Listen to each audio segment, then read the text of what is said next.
This room is mine now.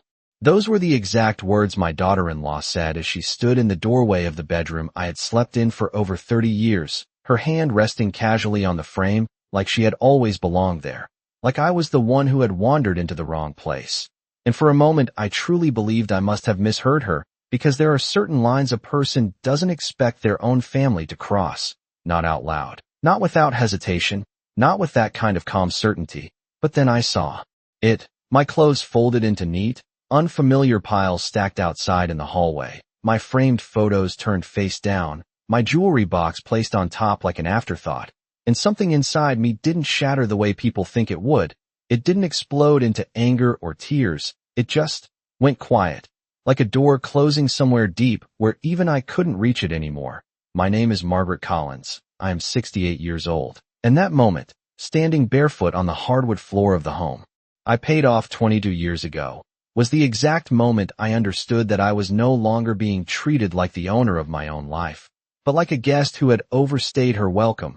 And the worst part wasn't even the words themselves. It was the way she said them, soft, almost polite, as if she were doing me a favor, as if taking something from me was simply a matter of rearranging what was already hers. "It's better this way," she added, tilting her head slightly, her voice coated in that careful sweetness people use when they're disguising something sharp. "You don't need all this space anymore." And I remember noticing the smallest details in that moment. The way the afternoon light came through the window behind her, outlining her silhouette like she belonged in that room more than I ever had. The way the air felt different, colder somehow, like the house itself had shifted its loyalty without telling me. And then I saw my son, Daniel, standing just a few feet behind her, not saying a word, not meeting my eyes, just watching the floor like a boy who already knew he had done something wrong but had decided to live with it anyway.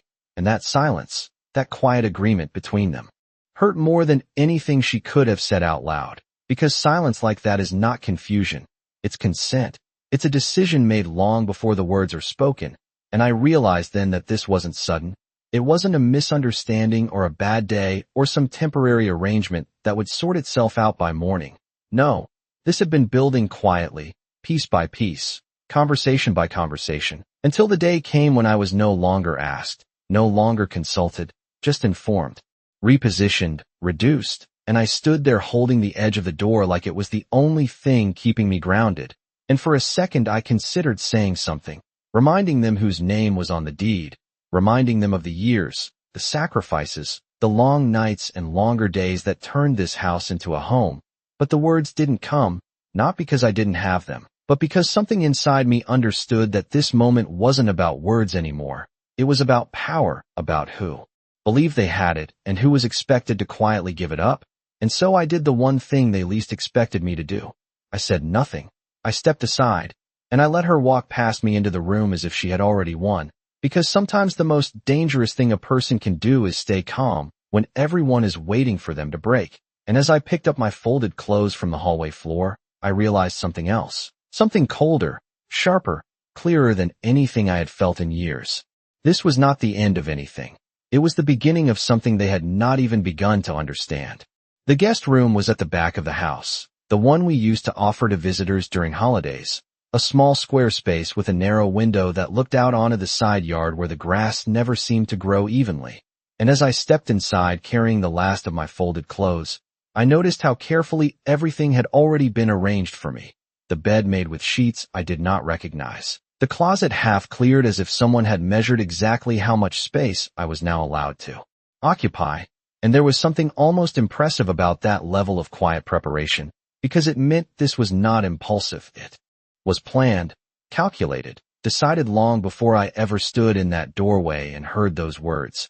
And I placed my jewelry box on the dresser and ran my fingers lightly across the surface, feeling the thin layer of dust that had settled there from disuse. And I realized that even this room, this reduced corner of my own home, had not been meant for me until it suddenly was. And that realization settled into my chest in a way that was not loud or dramatic, just heavy, steady, undeniable. I sat down on the edge of the bed and listened, because when something shifts this deeply, you start paying attention to everything. The sound of footsteps in the hallway, the low murmur of voices from the kitchen, the soft laugh that followed, and I recognized it instantly. Jessica's laugh. Light and controlled. The kind of laugh that always sounded pleasant on the surface, but never quite reached warmth. And then I heard my son's voice. Lower, more hesitant, but still there, still participating, still choosing. And I wondered how long it had been since I was included in those conversations, not physically, but truly included, because there is a difference between being present and being acknowledged, and lately, I had been feeling more like furniture than family, something that belonged in the room but did not need to be addressed, and I stood up slowly and walked to the door, not opening it, just standing there, listening. Because sometimes the truth reveals itself in the spaces where people think you are not paying attention. She will adjust, Jessica was saying, her tone calm, almost reassuring, as if she were discussing a minor inconvenience instead of a person's entire sense of place. It is actually better for her, less to manage, less to worry about. And there was a pause, just long enough for me to know that Daniel was there, considering, weighing, and then he replied, I just do not want her to feel pushed out. And for a brief moment, something inside me softened. Not hope exactly, but the memory of it, the reminder that somewhere inside him there was still a part that understood, that hesitated, that questioned. But then Jessica answered, smooth and immediate. We are not pushing her out. We are helping her transition. You said yourself the house feels too big now. This is practical.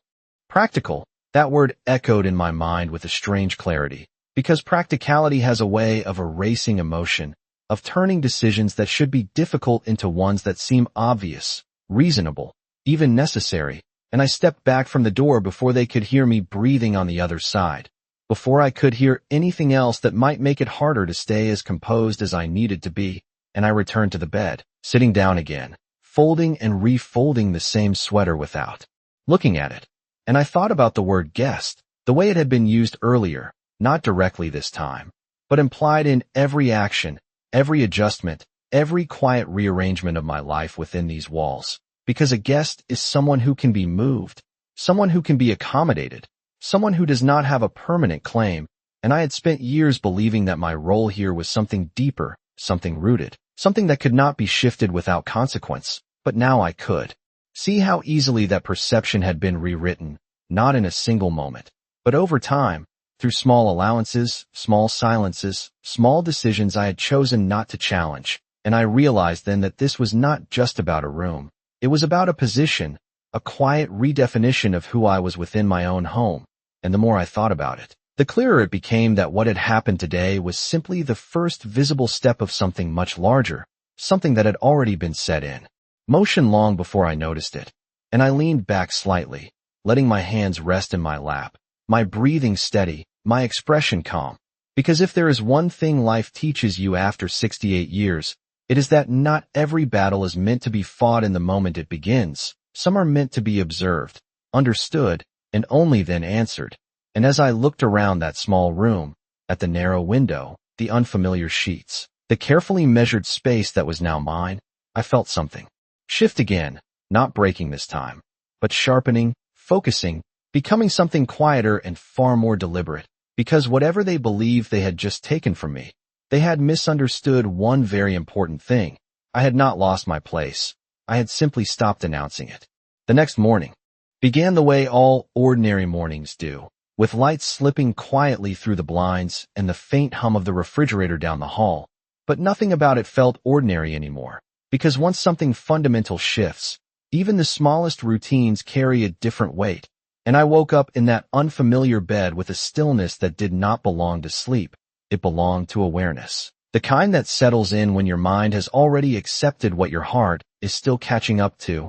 And for a moment I lay there without moving, listening again, not out of curiosity this time, but out of intention, because listening had become more useful than speaking. And I could hear them already. Jessica moving through the kitchen with confident steps, cabinet doors opening and closing in a rhythm that suggested ownership rather than hesitation, and Daniel's voice following hers, softer, lower, adjusting to her pace. And I realized something subtle but undeniable. The center of the house had shifted, not physically, but in energy, in authority, in the invisible way a place begins to belong to someone who acts like it does. And I sat up slowly, placing my feet on the floor, feeling the cool surface beneath my skin, grounding myself in something that had not yet changed, and I dressed carefully, choosing one of my better blouses even though there was no occasion. Because dignity is not something you save for when it is convenient. It is something you hold on to especially when it is being quietly challenged. And when I stepped into the hallway, I paused just long enough to take in the sight of the closed bedroom door that used to be mine, now firmly shut, no longer an open space I could walk into without thought, but a boundary, a statement, and I continued past it without stopping, without reaching for the handle.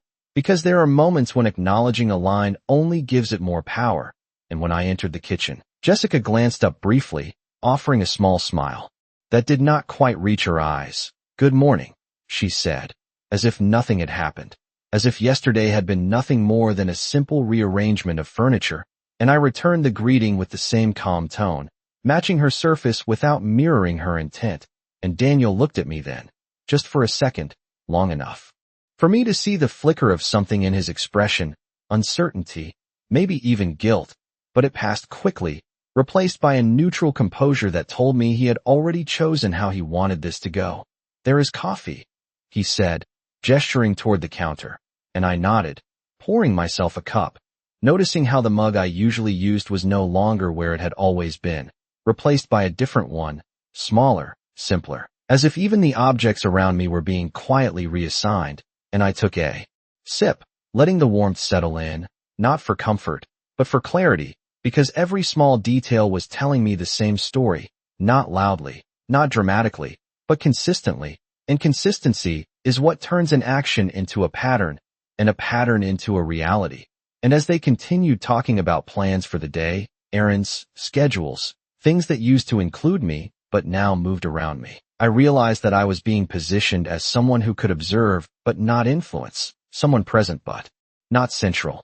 And it would have been easy, so easy, to interrupt, to remind them of the years, the ownership, the history that could not simply be rewritten by a few confident decisions. But I did not, because interruption would have only confirmed the role they were assigning me, reactive, emotional, out of place, and instead I finished my coffee slowly, placing the mug back exactly where I had found it, not where it used to belong. And that distinction mattered more than they would ever understand. And as I turned to leave the kitchen, Jessica spoke again, her voice light, almost casual. "Oh, Margaret, we are having a few people over this weekend. Just something small, so we will need the house to look a certain way." The way she said we carried more meaning than the rest of the sentence combined, and I stopped just long enough to acknowledge her. "Of course," I replied, my tone even, my expression composed. And I continued walking, because sometimes agreement is not surrender. It is strategy, and as I returned to the guest room, closing the door softly behind me, I allowed myself a single, quiet breath, not of defeat, but of recognition, because everything was becoming clearer now, the shift, the pattern, the assumptions they were building without ever saying them out loud, and clarity, I have learned, is far more powerful than reaction, because once you see the full shape of what is happening, you no longer need to guess, you no longer need to doubt, you only need to decide. And sitting there in that smaller room, surrounded by the carefully limited space they had assigned to me, I made a decision just as quiet as everything else they had done. I would not correct them, not yet. I would not argue. I would not remind them of anything they had chosen to forget, because the strongest responses are not always immediate. And as I folded my hands in my lap, my posture straight, my mind steady, I understood something with absolute certainty. They believed they had already taken control of this house. But what they had actually done was give me the time and the reason to show them exactly how wrong they were. By the afternoon, the house had settled into a rhythm that no longer included me, and it was not loud or obvious. It was quiet, almost polite, like a door that had been gently closed instead of slammed. And that was what made it more effective, because nothing felt dramatic enough to challenge. Nothing felt urgent enough to confront. It simply was, and I found myself standing in the living room, looking at the arrangement of furniture that had not changed in years, yet somehow felt different. Now, as if the meaning of each piece had been subtly reassigned, the couch no longer where I welcomed guests, but where Jessica now sat scrolling through her phone as if she had always owned that spot, her posture relaxed, her presence unquestioned, and Daniel beside her, nodding along to something she was saying, his attention fully aligned with her, not even glancing in my direction unless I moved too close. And I realized that displacement does not always require removal. Sometimes it is achieved simply by shifting attention, by deciding who matters in a room and who does not. And I turned away quietly, moving toward the dining area where I used to sit at the head of the table, the seat that naturally belonged to the person who hosted, who organized, who held the center. But now there was a subtle change there too.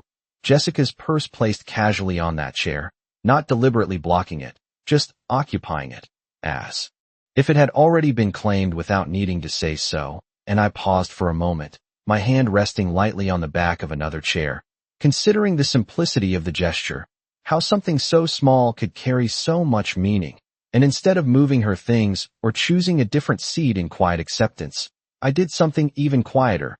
I stepped away entirely. Because participation in a dynamic like this often reinforces it, and absence, when used correctly, can be far more disruptive than presence. And I walked back toward the guest room, closing the door behind me with the same calm precision I had maintained all day, and I sat down at the small desk by the window, the one piece of furniture that felt untouched, unclaimed, still neutral, and I allowed myself to think not emotionally, not reactively, but strategically, because what they were doing was not accidental.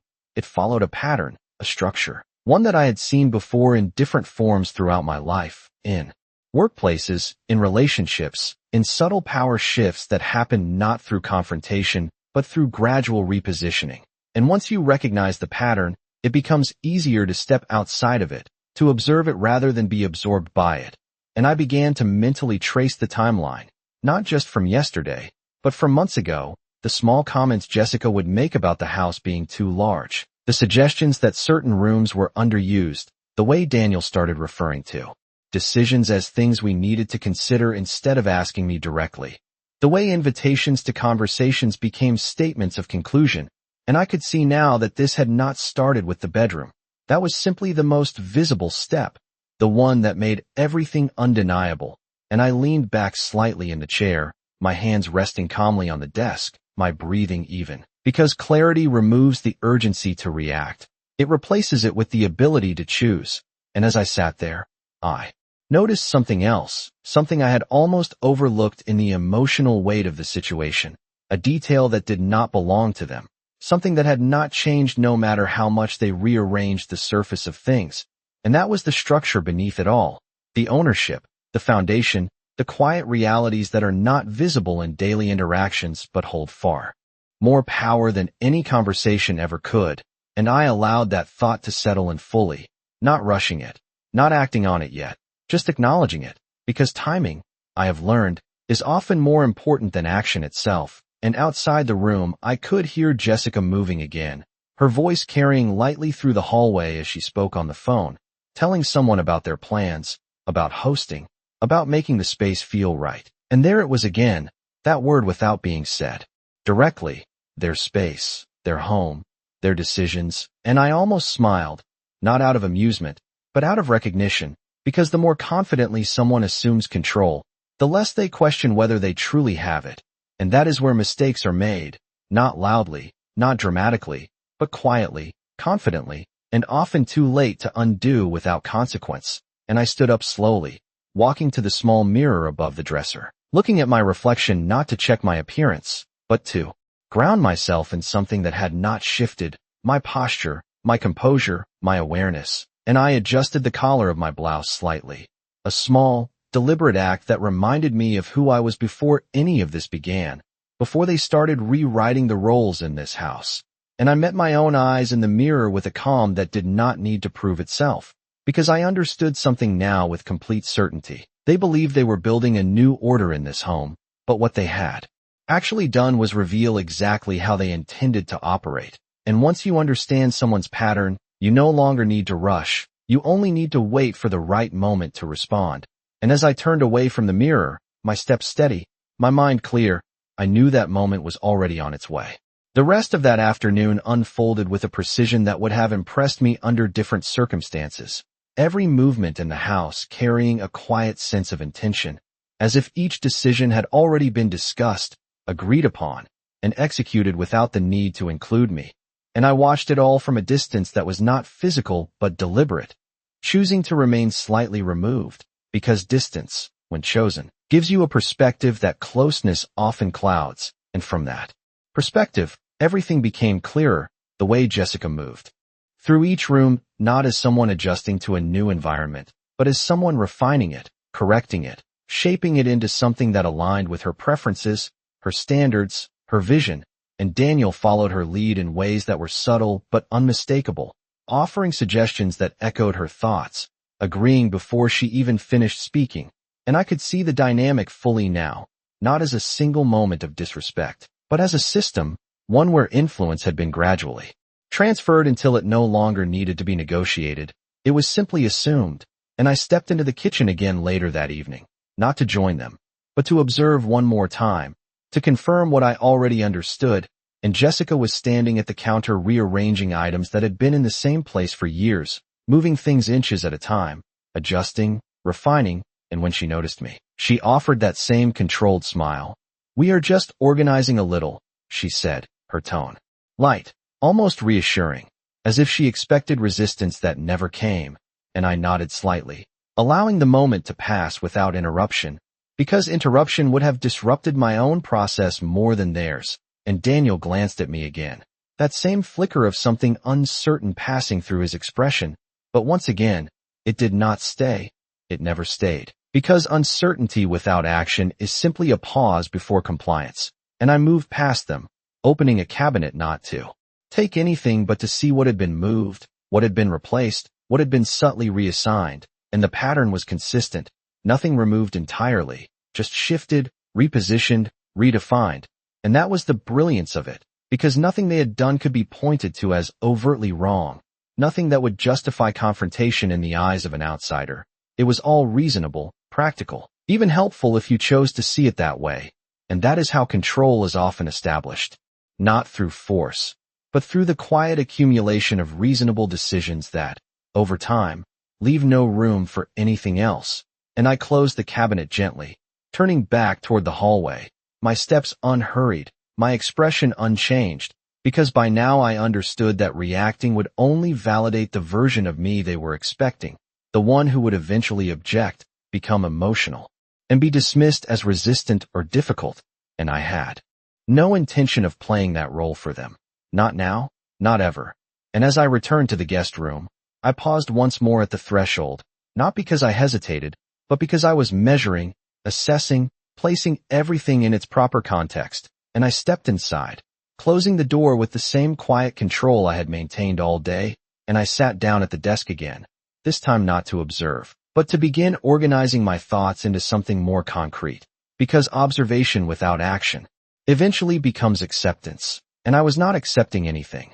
I was preparing, and I reached for the small notebook I kept in my bag, the one I had used for years to keep track of things that mattered, finances, appointments, details that required precision, and I opened it slowly, turning to a blank page, and for a moment I simply held the pen in my hand, not writing yet, just feeling the weight of it, the familiarity, the control it represented, because writing things down has a way of making them real in a different sense. Not emotional, but structured, deliberate, undeniable, and I began with something simple, not dramatic, not reactive, just facts, dates, observations, the sequence of events as they had unfolded, not because I needed to remember them, but because clarity becomes sharper when it is documented, when it exists outside of your own thoughts. And as I wrote, I felt that quiet shift again, the one that had started the moment I heard those words, not breaking, not collapsing, but focusing, becoming something more precise,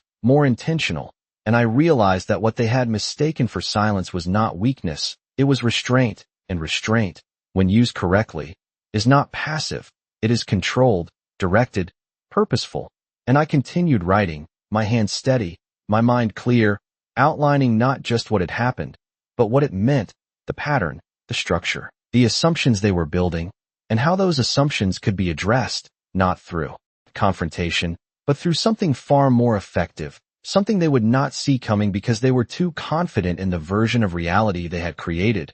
And when I finally set the pen down, I did not feel lighter or relieved. I felt prepared, and that was far more valuable. And I closed the notebook carefully, placing it back in my bag, and I leaned back in the chair, allowing myself a single, measured breath, because everything was in place now, not externally, not visibly, but internally, where it mattered most. And as the evening settled into quiet again, the sounds of the house continuing around me without including me, I understood one final thing with complete certainty. They believed they were adjusting my role in this house. But what they had actually done was give me every reason and every advantage to redefine theirs. And when that moment arrived, it would not be loud. It would not be emotional. It would simply be undeniable.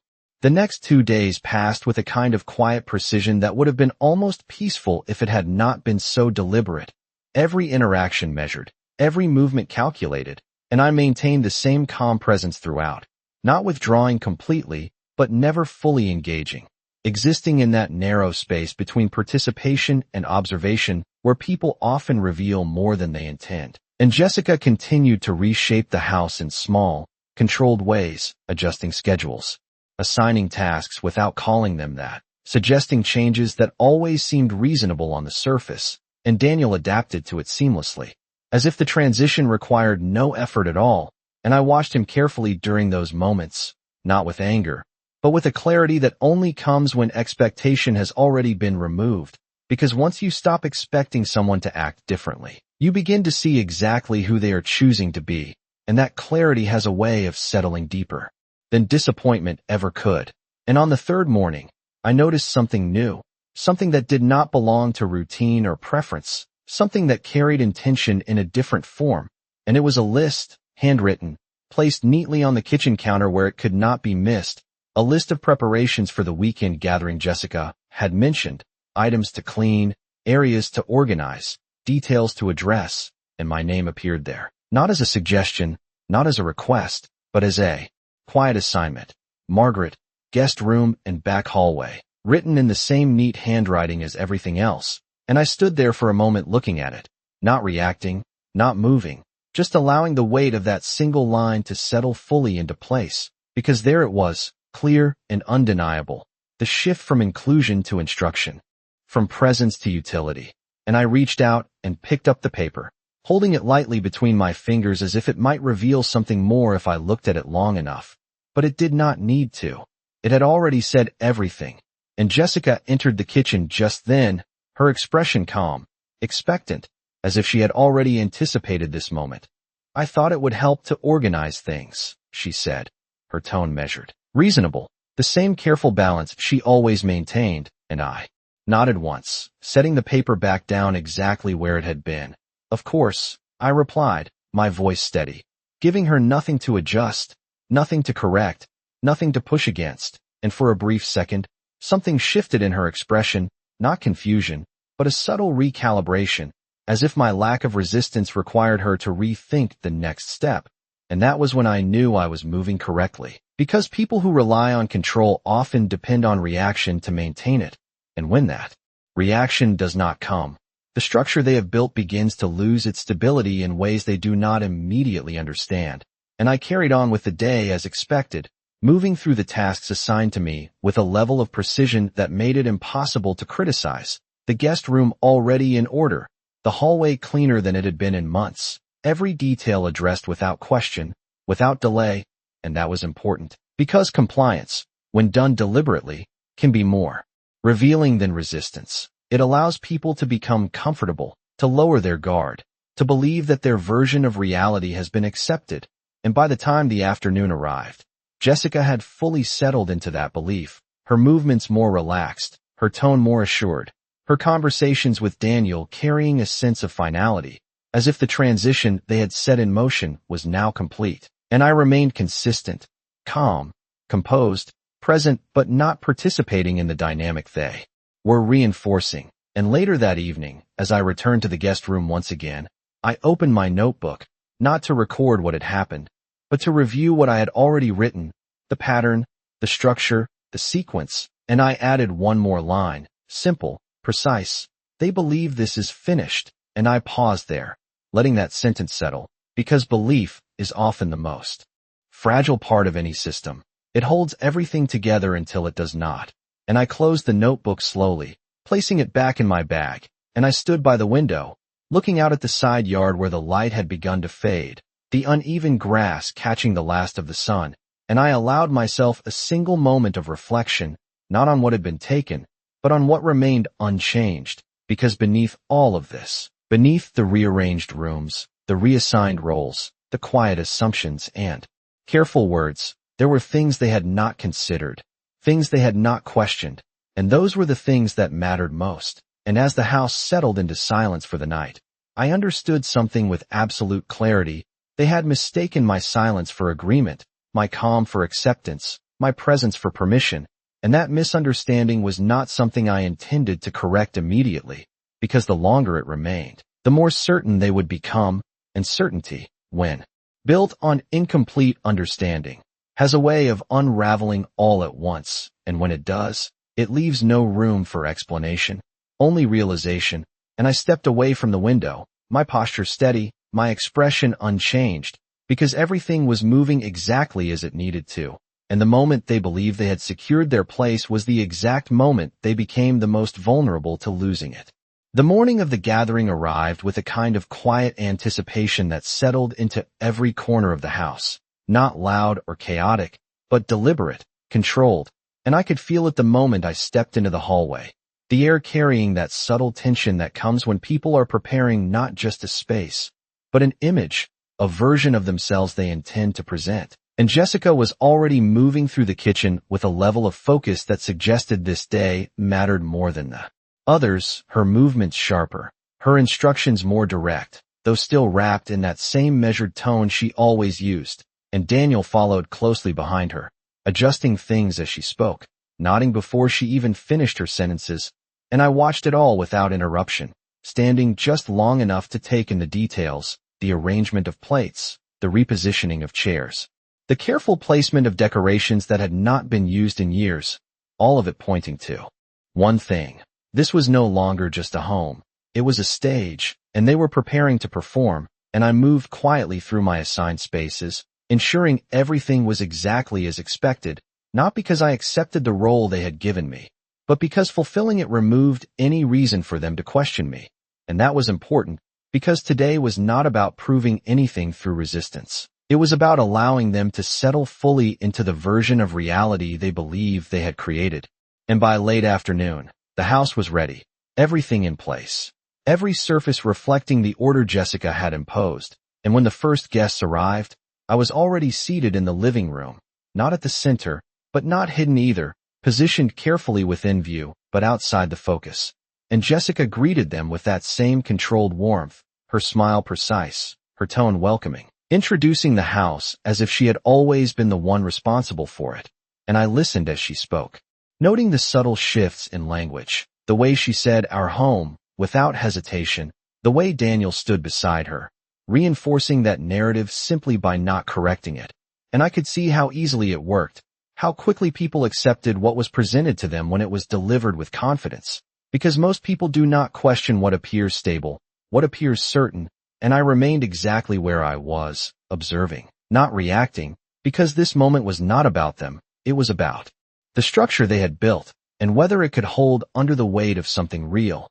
And as more guests arrived, the house filled with conversation, laughter, movement, the kind of energy that masks underlying tension, and I allowed myself to blend into that environment just enough to remain present, answering when spoken to, acknowledging politely, never correcting, never asserting, because correction at the wrong moment can weaken the impact of truth when it finally arrives. And Jessica moved through the room effortlessly, guiding conversations, directing attention, maintaining control in a way that would have been impressive if it had not been so revealing, because the more she controlled, the more she exposed the framework she depended on, and frameworks, once visible, can be dismantled, and I noticed the small details others might miss, the way Daniel glanced at her before responding to certain questions, the way she subtly redirected conversations that moved too close to topics she preferred to avoid, and it became clear that this was not just about hosting.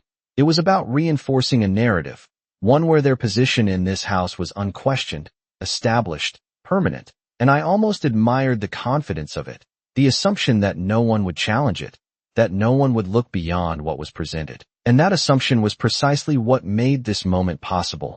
And as the evening continued, I stood slowly, moving toward the dining area where a small group had gathered, not to interrupt, but to participate just enough to shift the dynamic without forcing it. And I could feel the subtle change as I approached, not resistance, but adjustment. The way people instinctively make space for someone they recognize without fully understanding why. And I spoke calmly, my tone even, my presence steady, contributing just enough to be acknowledged without drawing attention to myself. And Jessica watched from across the room, her expression composed but slightly more focused now, as if she were recalibrating something she could not yet define. And that was when I knew the moment was approaching, not because anything dramatic had happened, but because the balance she had created was beginning to shift in ways she had not anticipated. And I remained exactly as I had been from the beginning, calm, measured, present, allowing everything to unfold without interference, because the most effective revelations are not forced. They emerge naturally when the conditions are right. And as the conversations continued, as the house filled with voices and movement and carefully constructed impressions, I understood one final thing with absolute certainty. They believed they were showing everyone who they were in this house. But what they were actually doing was giving me the perfect setting to show them something they had completely overlooked. And when that moment came, it would not require explanation. It would not require argument. It would simply exist, undeniable, impossible to ignore, and impossible to undo. As the evening continued, the conversations grew louder, more relaxed, the kind of effortless energy that comes when people feel comfortable in a space they believe they understand. And I could see it clearly now, the way Jessica moved among the guests with increasing confidence, her voice carrying just a little further, her laughter lingering just a little longer, as if she had fully stepped into the role she had been building toward. And Daniel mirrored that shift, standing beside her not as someone uncertain, but as someone settled, aligned, reinforcing everything she projected simply by existing within it. And I remained exactly where I needed to be, not hidden, not central, but present enough to observe how easily perception could be shaped when no one challenged it. And that was when I noticed the question, subtle at first, almost casual, coming from one of the guests near the dining table. "This place is beautiful. How long have you two lived here?" And it was such a simple question, the kind that usually passes without consequence. But I saw the way Jessica paused for just a fraction of a second before answering. The way her smile held steady but her eyes sharpened slightly, calculating, choosing. And then she replied, "We have been here for a while now. It just feels like home." And the answer was smooth, practiced even, but incomplete. And no one questioned it. No one looked deeper. Because confidence often fills the gaps that facts leave open. And Daniel nodded beside her, adding nothing, correcting nothing, reinforcing everything. And I could feel it then, the precise moment when their narrative reached its peak, when the version of reality they had constructed settled fully into the room, accepted, unchallenged. And that was exactly the moment I had been waiting for, not because I needed to interrupt it, but because it had now become complete. And only something complete can be clearly undone. And I stood slowly, not abruptly, not in a way that demanded attention, just enough movement to shift the flow of the room slightly. And as I stepped closer to the group, I allowed my presence to register naturally, not forced, not exaggerated, simply there. And someone turned toward me, smiling politely, acknowledging me without fully understanding my place. And that was the opening, the subtle space where perception had not yet fully settled. And I spoke calmly, my voice steady, carrying just enough clarity to be heard without overpowering the moment. "It has been my home for 32 years, I said, not correcting, not accusing, simply stating something that did not require interpretation.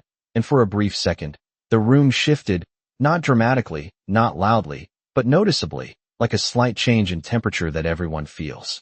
But no one immediately addresses, and Jessica's smile remained. But I saw it tighten at the edges, just slightly, just enough to reveal the adjustment happening beneath it. And Daniel looked at me then, really looked, not with uncertainty this time, but with awareness, because statements like that do not invite debate, they invite recognition. And the guest who had asked the question nodded. "Oh, that is wonderful." You must have so many memories here.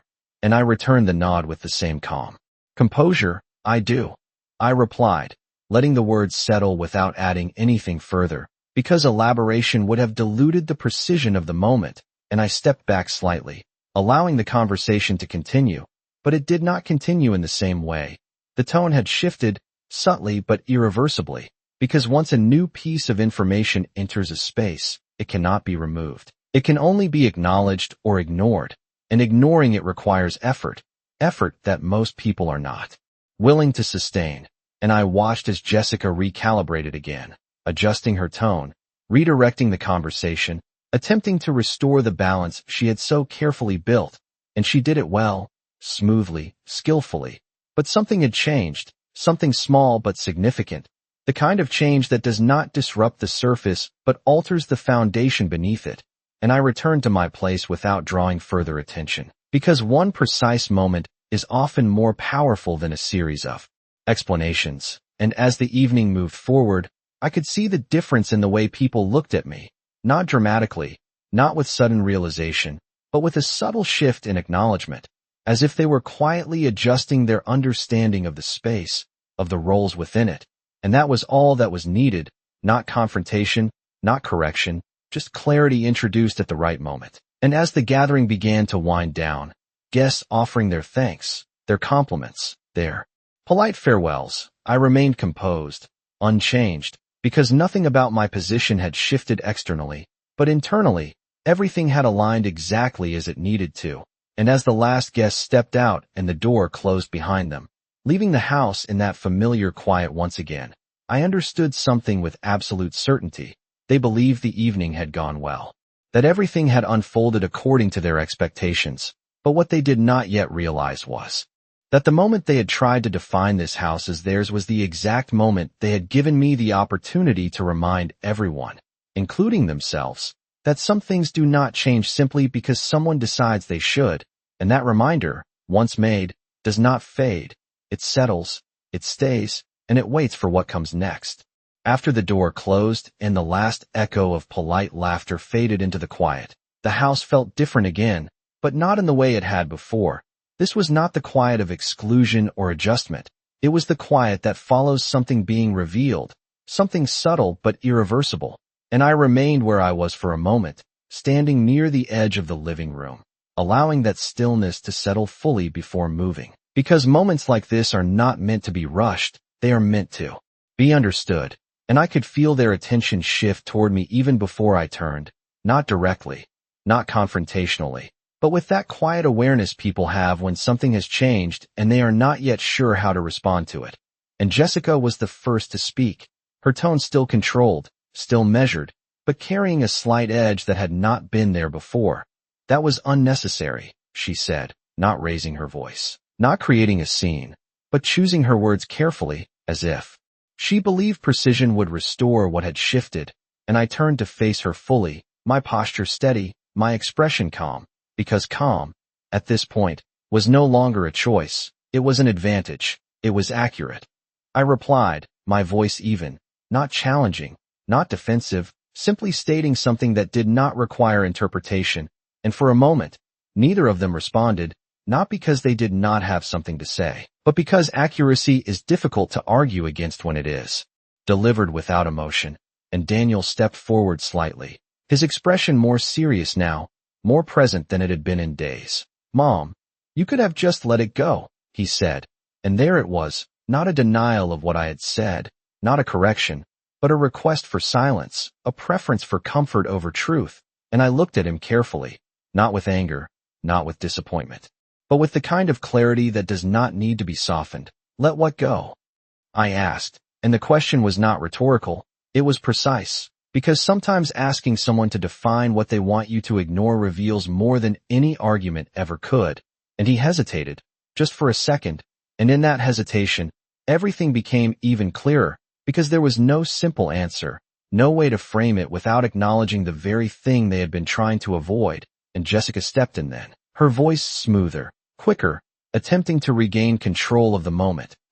Just made things awkward, she said, and I nodded slightly, acknowledging the statement without accepting its implication. Only if something was unclear before. I replied, and I could see it then, not anger, not outrage, but something more subtle, a realization beginning to form beneath the surface, because what I had done had not disrupted the evening.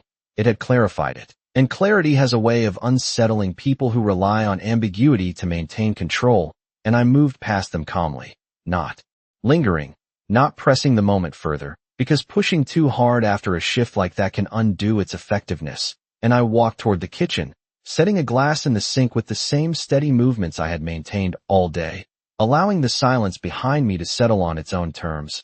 And after a few seconds, I heard Daniel's voice again, quieter now, less certain. We were just trying to make things easier. And I paused, not turning immediately, letting the words sit for a moment before responding, because timing, once again, mattered. And when I did turn, my expression had not changed, my tone had not shifted.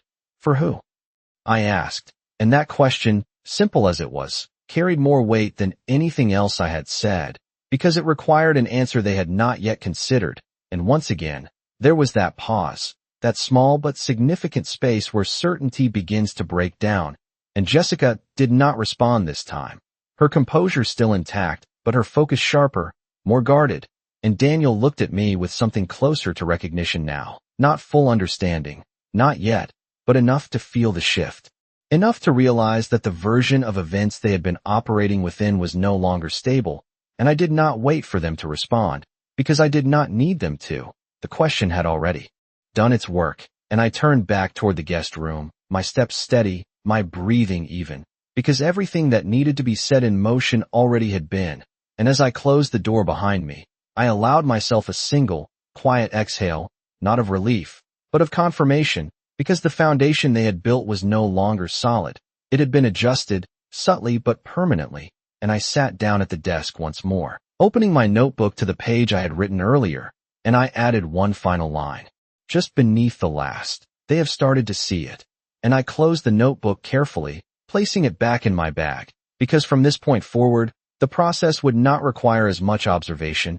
It would begin to unfold on its own, and I leaned back in the chair, looking out the window at the darkened yard, the faint outline of the fence barely visible in the night, and I understood something with complete certainty. They had believed control was something you could take quietly and keep indefinitely. But what they had forgotten was that control, once challenged with clarity, does not disappear all at once. It erodes, slowly, steadily, until what once seemed certain becomes impossible to maintain.